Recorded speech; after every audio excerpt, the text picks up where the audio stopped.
Cape Wrath is the most northwesterly point in mainland Britain, consisting of over 280 square kilometres of moorland and wilderness, most of which is owned by the Ministry of Defence and used as a live-firing training ground.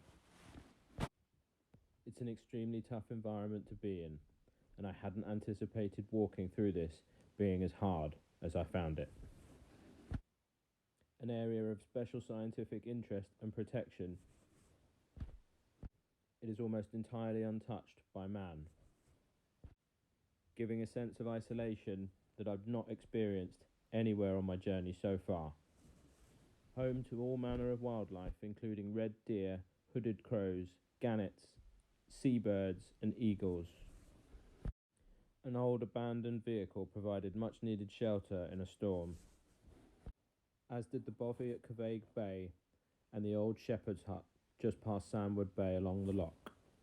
Cape Wrath itself is derived from Old Norse, meaning turning point, and it's thought that the Vikings used it as a navigational aid. For me, now, it also signifies a turning point in my journey. I've now turned the corner, both physically and mentally, hopefully over the hardest part of my journey. The landscape is made up of peat and bog and lochans. The terrain is particularly difficult to navigate and get across. The area is described as one of the only coastal wildernesses in Britain. My time here has not been without incident. I struggled through 48 hours of torrential rain, whiteout storms, and 90-mile-an-hour winds. Every step is psychologically difficult and physically demanding. I fell through collapsing overhangs into deep peat bogs, slid down mud and scree tracks from the highest points, waded and swam across rivers in full spate.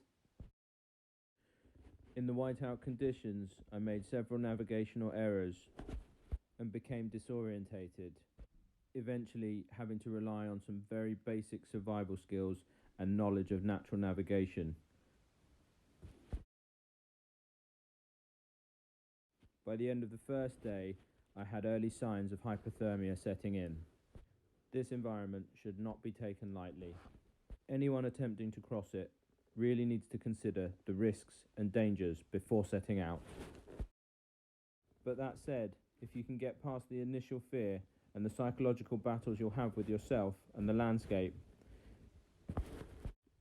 you will be rewarded with some of the most beautiful scenery on this planet.